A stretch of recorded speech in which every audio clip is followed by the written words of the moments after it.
Bismillahirrahmanirrahim. Assalamualaikum warahmatullahi wabarakatuh. Baik, pada kesempatan ini kita akan melanjutkan perkuliahan daring kita untuk teknologi alat berat. Yang sekarang kita masuk ke minggu ke-10. Kemarin kita lakukan mid semester di minggu ke-9 ya. Sebelumnya kita telah membahas beberapa alat berat. Yang terakhir kemarin kita sudah mempelajari tentang ekskavator. Sekarang topik kita adalah ke motor grader yang difokuskan dulu terhadap komponen-komponen utama dari motor grader dan juga tuas-tuas pengontrolnya. Seperti yang kita lihat berikut ini adalah salah satu contoh dari motor grader yang sedang operasi jalan. Kita lihat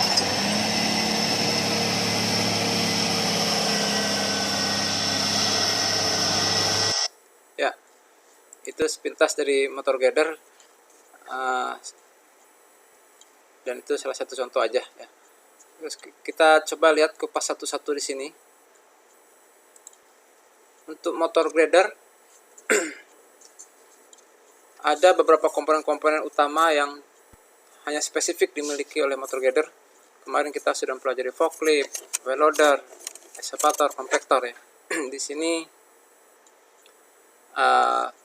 kalau di motor grader itu ada komponen-komponen utama yang spesifik.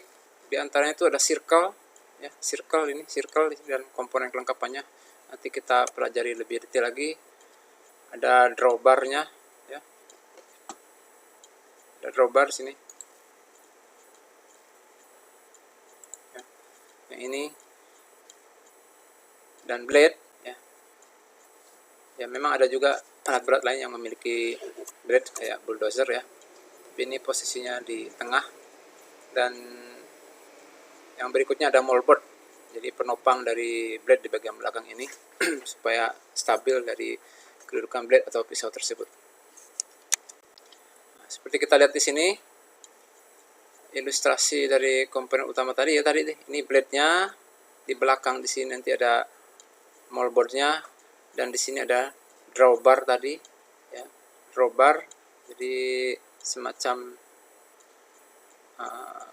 batang penghubung dari besi ini agar dudukan dari circle bisa stabil di sini.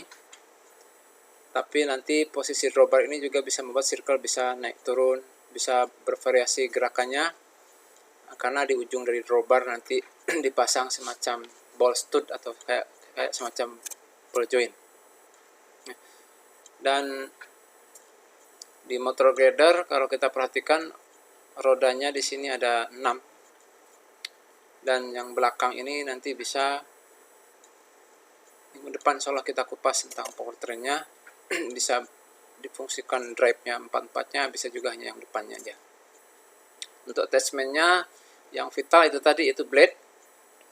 Namun kalau motor grader ini lagi meratakan jalan dengan kondisi permukaan yang masih banyak, mungkin batu-batu yang keras atau apa, nanti bisa merusak blade, maka langkah pertamanya bisa kita pasangkan attachment lain di belakang, yaitu ripper. Ini bisa mencongkel dulu batu-batu yang keras. Atau ada juga nanti yang di depan ya, di depan di sini itu bisa juga namanya scarifier, tergantung berat tidaknya kondisi lapangan yang akan diambil batu-batunya tersebut sebelum blade ini meratakan jalan. Di sini juga ada articulate ya, ada articulate memang membuat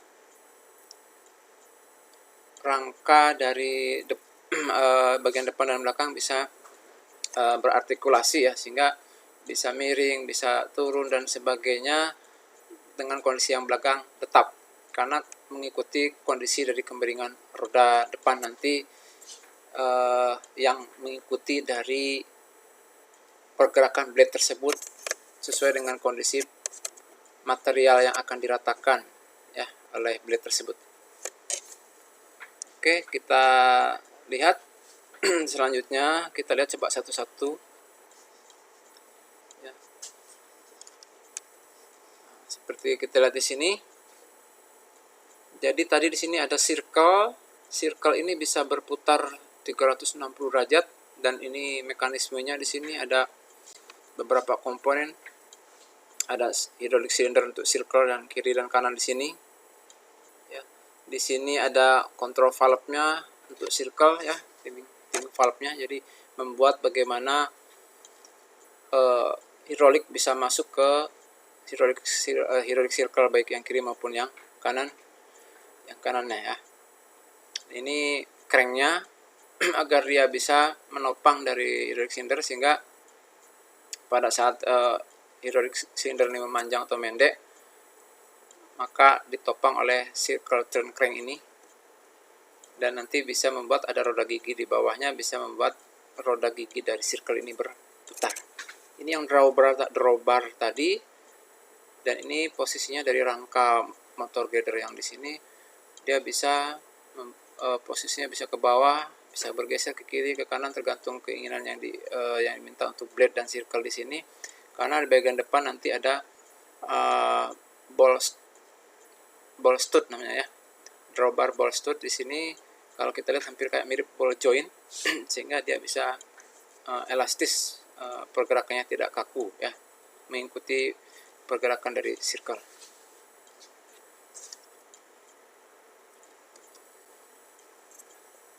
Yang di bagian atas dari circle ini ada dua kiri kanan, itu kita istilahkan dengan ya hydraulic cylinder untuk blade, untuk menaikkan. Ini yang sebelah kiri ya, ini left blade lift cylinder ya. Yang sebelah kanan adalah right blade lift cylinder. Jadi kalau operator nanti menggerakkan tuasnya, apakah circle akan dinaikkan yang sebelah kanan saja atau yang kiri aja, itu maka intinya dia akan menggerakkan dari silinder ini. Nah, kalau kita lihat dari bagian bawah yang circle tadi kan kita lihat dari samping bagian bawah. Nah, di sini tadi ada yang circle pinion tadi kiri kanan. Nah, ini ada roda giginya. Jadi roda giginya inilah yang akan memutarkan circle ini. Ya, memutarkan circle di sini. Pada saat hydraulic cylinder yang sebelah atas kiri kanan tadi memanjang atau memendek sesuai yang diperintahkan oleh operator. Sedang di bagian tengahnya ini ada swivel valve. Ini juga semacam spool untuk kontrol valve juga. Ini memungkinkan agar blade bisa geser kiri kanan ataupun circle-nya juga miring dan sebagainya tanpa merusak selang. Kenapa? Karena spoolnya bisa fix di dalam drawbar, bisa berputar di bagian dalam, tapi selangnya sudah dibuat sedemikian rupa, dia tinggal melanjutkan hidroliknya ke untuk menggeserkan hydraulic cylinder, untuk menggeserkan dari blade atau moldboard di bagian belakang dari blade ini ke kiri ke kanan.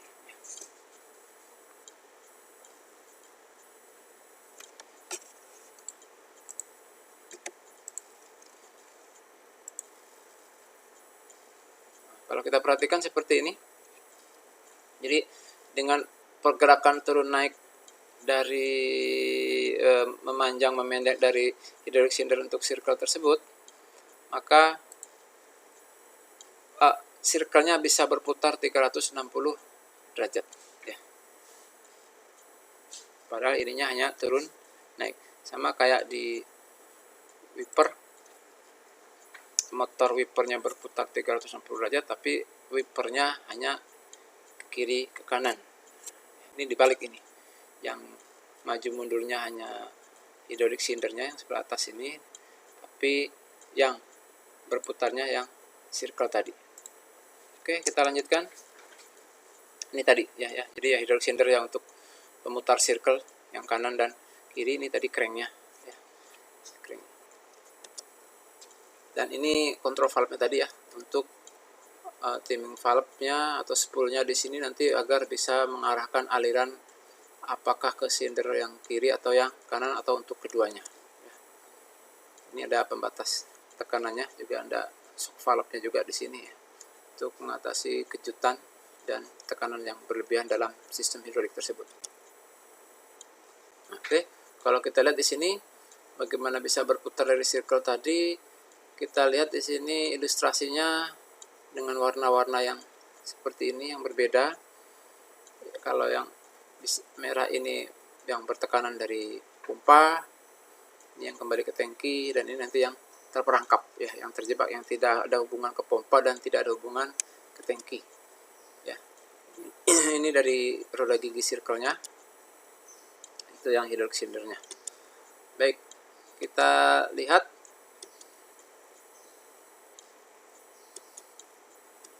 ya, itu adalah area-areanya seperti itu.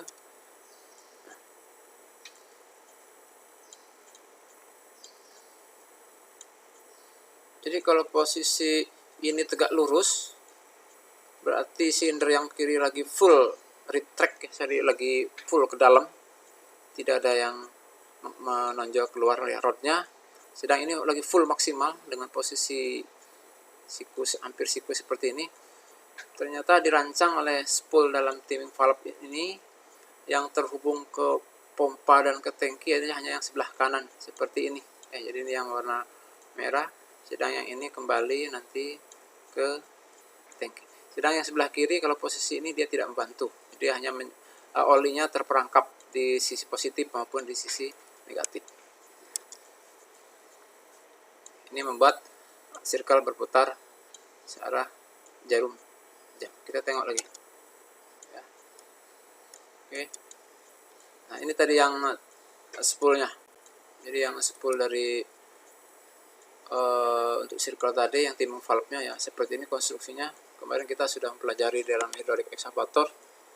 Berarti ini ada 3 posisi sebelah sini, ini yang netral yang sebelah sini. Kalau posisi yang sebelah atas seperti ini, berarti ini yang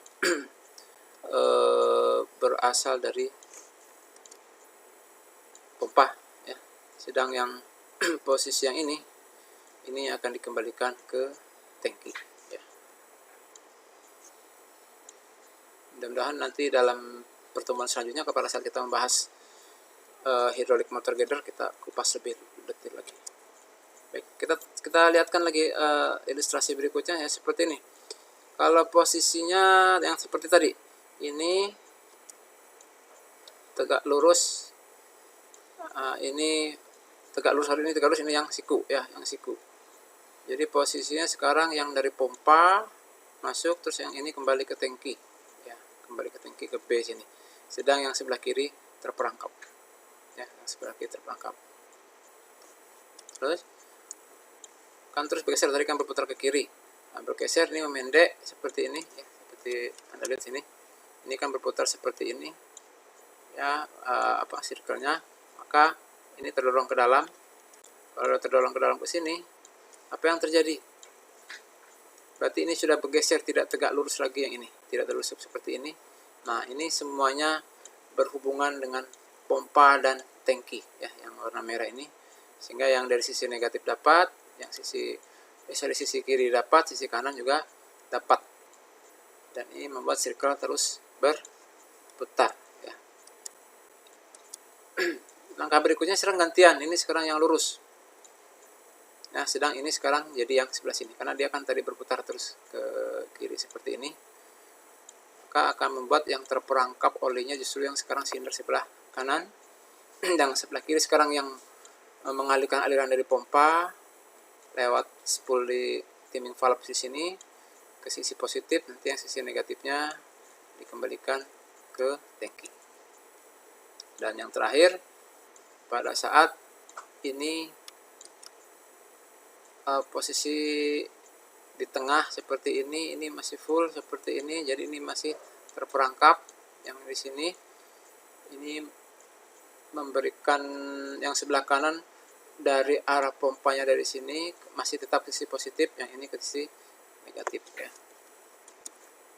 Terus putar lagi, ini ke sini terus berputar. Sekarang kalau seperti ini posisinya, apa yang terjadi? Kiri kanan sudah terhubung ke pompa yang warna merah, dan yang ini akan kembali ke tangki ya. Ini akan kembali ke tangki, sama-sama ketemu di B, terus ke tangki di BB ini ya. Itu sekilas penjelasan tentang circle. ini hampir sama kayak tadi lanjutannya ya, lanjutannya. Jadi sekarang yang dari pompa ini yang sebelah kiri terhubung, yang ini ke tangki, sedang yang sebelah kanan terperangkap. Pokoknya kuncinya kalau lagi tegak lurus, dia si spool di dalam ini membuat oli terperangkap di sistem, tidak ada yang terhubung ke pompa dan tidak ada yang kembali ke tangki. Baik, kita lanjutkan. Ini contoh lagi ya. Berikutnya komponen dari motor gear itu moldboard. Ini contoh di sini tipe G700 di Volvo ya, G720 sampai G740 ini posisinya moldboard ini ya, ini tadi untuk mendudukan dari blade ya, ini blade-nya, dudukan dari blade-nya supaya posisinya stabil, bisa digeser ke kiri kanan, karena dalam moldboard-nya di sini ada sindernya untuk menggeser ke kiri dan ke kanan, dan nanti ada juga untuk memiringkan ini ya, memiringkannya blade-nya condong ke depan ataupun condong ke bawah. Jadi kalau menggeser-geser ini bisa membuat material yang akan diratakan apakah diperbanyak, diratakan, atau disedikitkan, jadi ditebalin atau ditipisin nanti dengan mengatur kemiringan dari tilting silinder untuk moldboard ini. Oke, kita lihat di dalam untuk yang di Volvo ini juga dilengkapi dengan MBCS ya, Movable Blade Control System. Ini bisa membuat operator mengoperasikan blade-nya bisa bertegak lurus ke samping sampai 90 derajat ke kiri maupun ke kanan, dengan catatan nih switch-nya dioperasikan dulu. Nanti tombol di dalam panel depan itu menyala. Ini membuat MBCS akan aktif ya. Dengan aktif seperti ini, apa yang terjadi? Ya tadi blade-nya bisa diposisikan ke sini, ke kiri, miring sini, miring seperti ini, ataupun tegak lurus ke sini kalau ingin mengikis tebing yang sebelah kiri, di sebelah kanan ini, ataupun mengikis, ini sebelah kiri ya, atau mengikis tebing yang sebelah sininya. Jadi bisa dibuat tegak lurus seperti ini. Nah, inilah yang kita istilahkan MBCS, Movable Blade Control System. Baik, itu tadi sepintas penjelasan komponen dari motor girder, yaitu tadi udah kita kupas. Yang inti tadi ada circle, ada blade ya, pisaunya ini, apalagi ada moldboard dan drawbar. Kita coba tengok sekarang yang tuas-tuasnya. Yang tuas-tuasnya ada di sini, itu tuas-tuas pengoperasian dari circle ini, drawbar ini, bagaimana pergerakan dari silinder yang sebelah kiri ini untuk menaikkan circle ke atas, atau yang sebelah kanan, atau yang untuk memiringkan blade dan sebagainya. Itu tergantung dari tuas-tuas kontrol ya.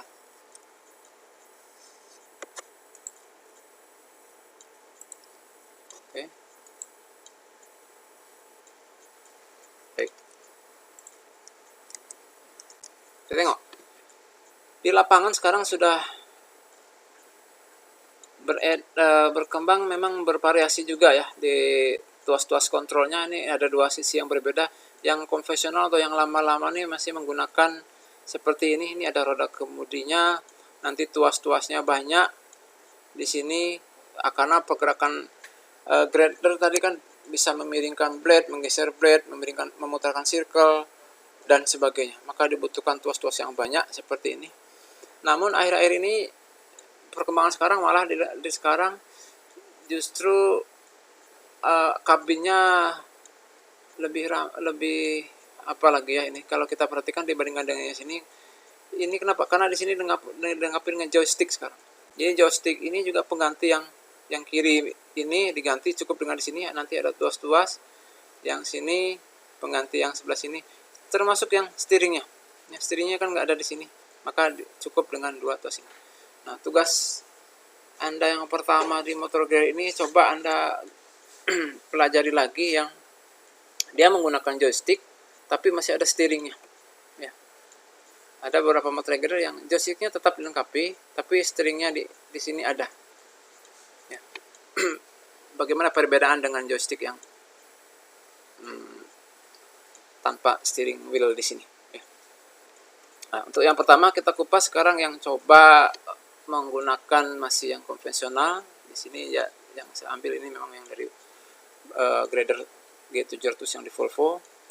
Kita lihat yang bagian tengahnya ini instrumen-instrumen seperti biasa ya. Di sini bisa kita lihat hampir sama dengan istilah-istilah yang kita pelajari di mobil ya. Ada tachometer, fuel level ya, hidrolik untuk suhu olinya ya, suhu air pendingin, oli, tekanan oli mesin ya. Dan ini juga untuk indikator dari artik, jadi kemiringan antara yang bagian depan rangkanya dengan yang bagian belakang. Ini bisa dilihat di sini ada indikatornya ya. Terus nah ini permukaannya dari tampilan dari apa tadi monitor tadi di sini. Kalau untuk yang contoh MP4 yang ada di Volvo ini saya ambil, ini memang ada keterangan kalau yang standar dia tidak dilengkapi yang ini ya. Ini ada monitor warning lights untuk hydraulic filter, untuk temperatur, untuk tekanan ya, dan dari oli transmisi dan sebagainya. Itu kalau yang standar ternyata tidak dilengkapi. Tapi kalau yang sudah M44 ya sudah dilengkapi yang ini ya.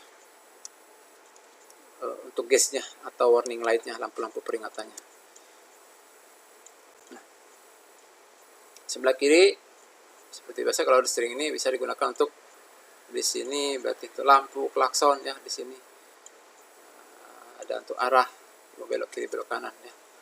Yang di sini ada float switch ya. Float switch di sini memungkinkan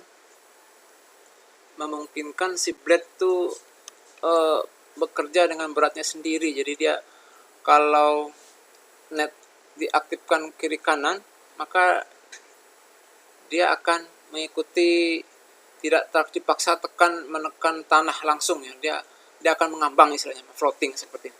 Tapi kalau misalkan kita nonaktifkan yang kiri, kita aktifkan yang kanan, berarti yang kiri dia akan terus menekan, dipaksa menekan, posisi menekan sebelah yang kanan. Kalau misalkan ada benturan atau apa, dia bisa mengambang ya, bisa tidak jadi blade-nya bisa posisi floating namanya ya.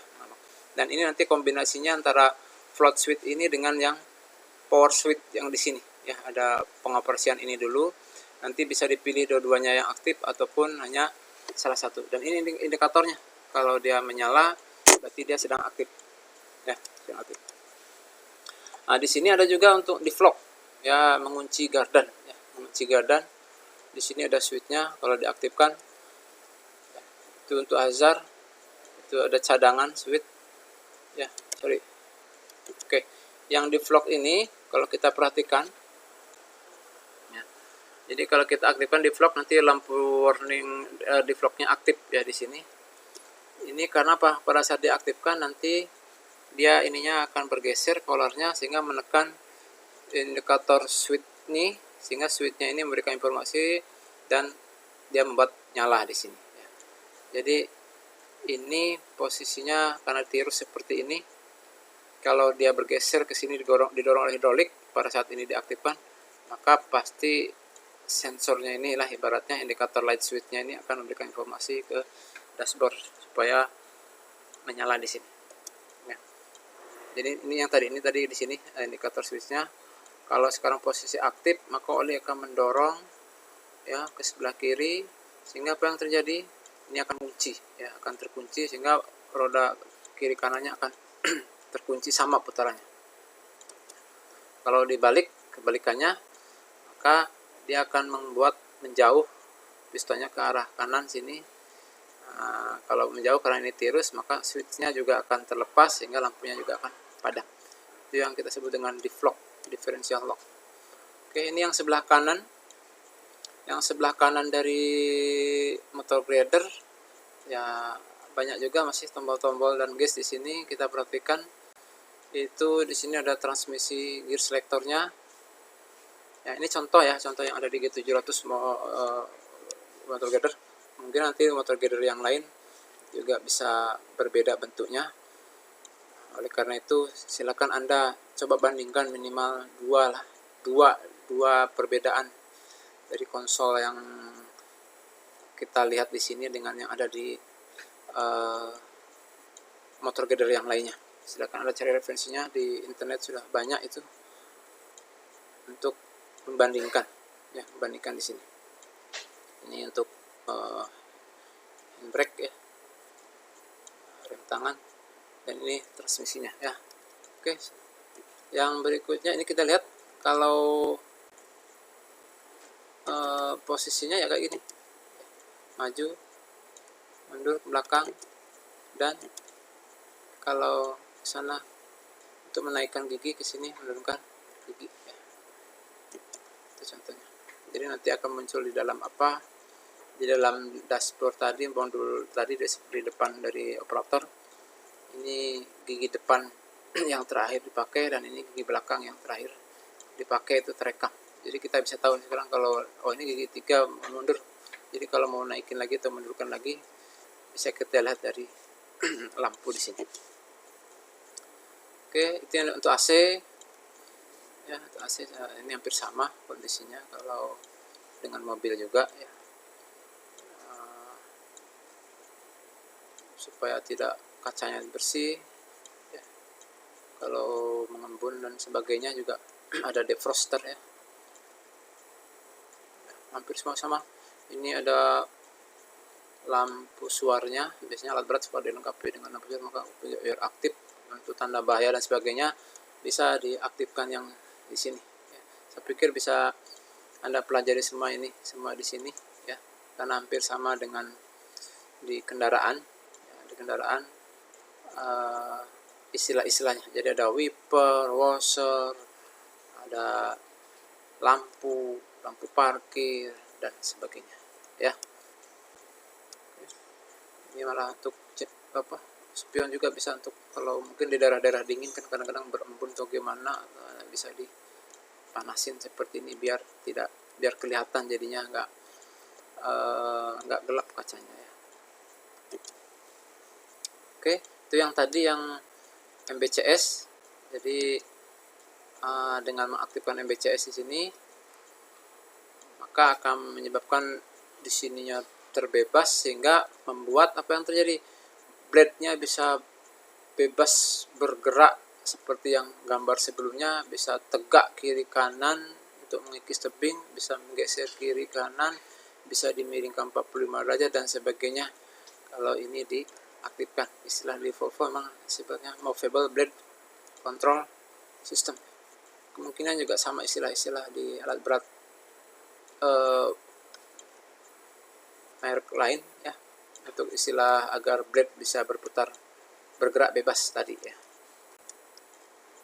Nah, di sini kalau ingin mengaktifkan dari kan tadi waktu di awal kita lihat bahwa motor gather ini kan roda yang belakangnya ada 4, dan itu bisa all wheel drive, ya, bisa semuanya sebagai penggerak, atau bisa hanya yang depannya aja misalkan. Jadi kita bisa memilih tergantung kondisi, ya.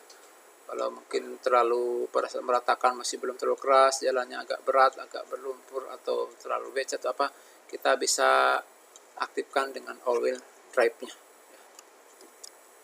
Insyaallah minggu depan kita coba pas masuk ke power train, ya. Ini sekarang kita pengenalan dulu dari indikator dan tuas-tuas kontrol yang ada di motor gather. Oke, nah kalau untuk mengoperasikannya, ya, kita lihat di sini ada couplingnya, ada remnya, dan di sini ada pedal gasnya. Kalau sebelah atas untuk menggas, yang bawah untuk mengurangi, ya, untuk menaikkan RPM, nih untuk mengurangi RPM, ya. Kita tengok lagi satu-satu, coba kita lihat. Tadi ini yang konvensional, ya, yang konvensional. Jadi yang sebelah kiri ini, sebelah kirinya kontrol level sebelah kiri, kita lihat nih ada untuk blade lift, ini ada simbolnya seperti, Anda bisa memperhatikan simbol supaya blade ini bisa naik, tapi yang kiri dan kanan, maka yang sebelah kiri kalau kita aktifkan dia bisa menaikkan atau menurunkan blade yang sebelah kiri. Yang di sini rangkanya, untuk rangka tadi, sedang yang ini untuk moldboard, kemiringan dari moldboard. Miringnya moldboard kan otomatis juga akan memiringkan dari blade. Jadi apakah perataannya harus dipertebal atau ditipisin ya, dengan mengatur kemiringan moldboard bisa mengatur kemiringan dari blade tersebut. Ini tadi yang untuk circle, memutarkan circle, dan ini yang untuk menggeser moldboard ya. Kalau ini untuk tiltingnya, memiringkannya, kalau ini untuk menggeser ke kiri ke kanannya ya. Nah, ini tadi contohnya ya. Kalau diaktifkan ke atas ini dorong, maka akan moldboardnya turun karena ininya hydraulic cindernya untuk moldboard keluar rodnya, memanjang, sehingga membuat circle yang bawah turun ya. Oke. Dan yang ini, yang rangka tadi juga sama ya. Kalau dia didorong, nah ini menurunkan rangka, kadang yang frame ini yang diturunkan, kalau ditarikan ke bawah sini dia akan menaikkan rangka. Jadi ini kita perhatikan dari simbol-simbolnya aja di sini. Terus kalau kita lihat apalagi ini, yang ini menggeser ya. Jadi dengan menggeser ini naik ke atas atau ke bawah ini, dia akan menggeser moldboard ke kiri apa ke kanan. Jadi, kita bisa lihat dari segi warnanya, sesuaikan. Menggeser ke kiri, naik ke atas, turun ke bawah, ini menggeser ke kanan dari moldboard. Pergeseran moldboard akan menggeser blade. Oke. Dan yang sedang yang ini, berarti yang ini ya. Nah, ini akan membuat moldboardnya miring, condong ke depan, atau ya condong ke bawah sini, atau nanti condong ke arah atas, jadi ke arah sini ya, ke belakang. Jadi supaya itu tadi, untuk ketebalan dari perataan yang akan dilakukan oleh blade bisa kita atur dengan mengatur moldboard tilt ini. Nah, yang terakhir yang sebelah kiri ya, ini circle. Jadi circle turn ini kalau ke atas dia akan membuat berlawanan arah jarum jam ininya, circle-nya, berputarnya ya. Perputaran circle akan menggeser, memutarkan blade juga ya. Jadi nggak bisa juga sembarang putar, maka harus dilihat posisinya mau dibuang kemana materialnya. Kalau maju ke depan misalkan materialnya yang pinggir rata sebelah kanan aja, maka dimiringkan, digeser berlawanan arah jarum jam, maka dia akan membuang ke arah kiri ke sana material yang belum dipakainya tadi. Begitu juga sebaliknya, kalau ke bawah ini akan menggeser circle searah jarum jam, membuat circle-nya berputar searah jarum jam ya. Oke, yang ini yang sebelah kanan. Tadi sebelah kiri, ini sebelah kanan. Nah, yang sebelah kanan ini ada beberapa untuk circle shift. Nah, circle-nya tadi kan bisa berputar, yang pakai tuas yang sebelah kiri, ini sekarang bisa geser ke kiri dan ke kanan. Ini artik dari rangka depan, rangka belakang tadi ya, bisa nggak sejajar antara rangka depan dengan belakang. Sedang yang ini untuk attachment tambahan, pilihan nih, boleh yang bagian depan blade untuk scarifier, ataupun yang di belakang, bisa ripper, bisa windrow eliminator, jadi tergantung ya. Nanti kita lihat bentuk contohnya.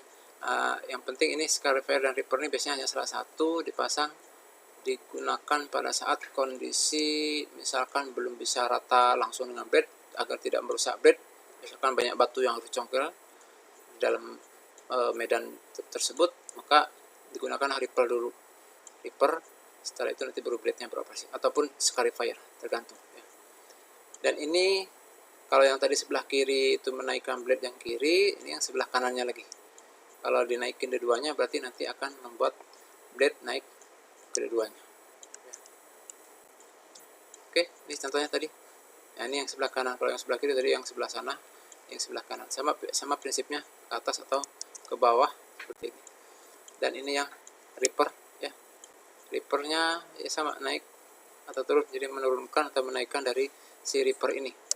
Terus kalau yang ini ada juga istilah, nah ini dia.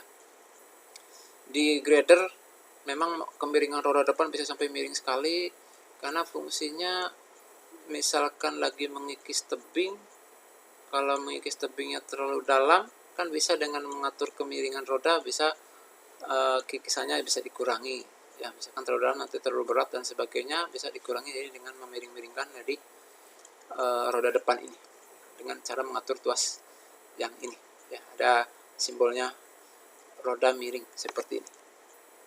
Oke. Sedang yang ini untuk yang artik. Yang artik di sini maksudnya rangka yang depan dan belakang bisa dibuat tidak sejajar, ya. Maka dibuatlah dioperasikan tuas yang ini. Ya. Oke. Yang terakhir ini di sini adalah circle. Ya, circle berarti untuk menggeser. Ya, circle-nya mau geser ke kiri apa ke kanan. Ya, jadi kalau ke atas dia menggeser ke kiri, kalau ke bawah dia akan menggeser ke kanan dari posisi circle tersebut, karena ini yang bergerak ya, hydraulic cylinder untuk circle yang ini. Oke. Nah, ada juga nanti yang opsional ya, ada tambahan kalau misalkan tadi kan hanya untuk ripper di atas ya, tadi kita jelasin. Di sini kalau opsional seperti ini bisa untuk attachment yang lainnya ya. Di sini bisa kita lihat kalau ada yang salju untuk rippernya, untuk windrow eliminator dan hidrolik lainnya. Jadi ini opsional tambahan. Nah, ini jadi yang windrow eliminator itu biasanya posisinya di belakang seperti ini. Pengganti berarti ini tidak ada ripper, sehingga bisa membuat dia bisa lebih meningkatkan efisiensi, karena misalkan pada saat blade ini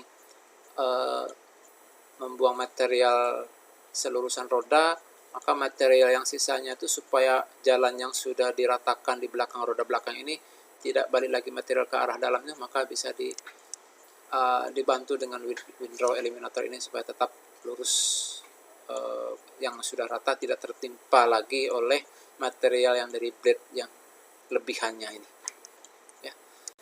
Oke, dan ini yang scarifier tadi ya. Oke ya, ini yang ripper di belakang. Jadi yang scarifier yang bagian depan, ripper yang belakang, itu biasanya hanya salah satu ya untuk attachment tambahan. Baik, itu dari motor gather. Tadi kita lihat yang konvensional ya. Kalau yang joystick contohnya ya seperti ini, yang joystick nih.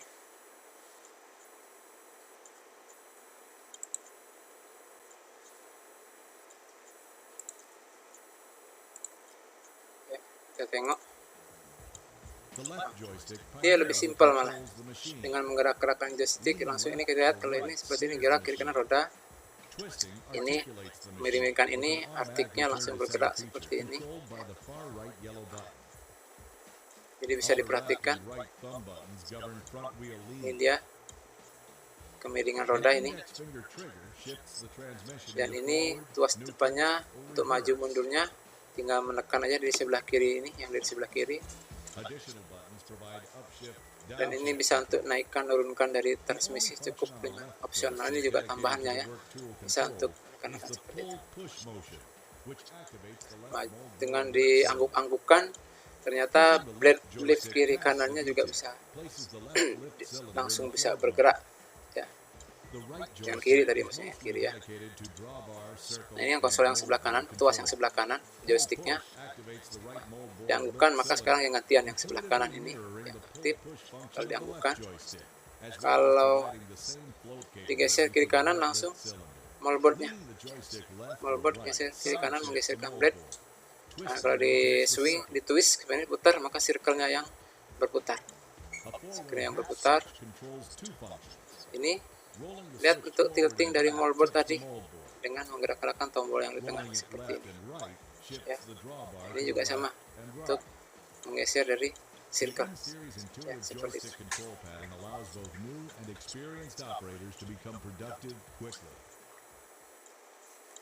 Oke ya, demikian tadi penjelasan dari saya tentang motor grader ya, tentang motor grader. Jadi yang minggu ini kita mengidentifikasi komponen-komponen. Silakan Anda pelajari. Untuk yang ketiga tugas minggu ini adalah tadi, coba pelajari lebih detail lagi dari joystick tadi ya. Joystick tadi bagaimana cara pengoperasiannya supaya lebih detail Anda lihat-lihat lagi sampai Anda bisa membandingkan dengan yang konvensional yang masih pakai tuas-tuas. Demikian, terima kasih atas perhatiannya. Assalamualaikum warahmatullahi wabarakatuh.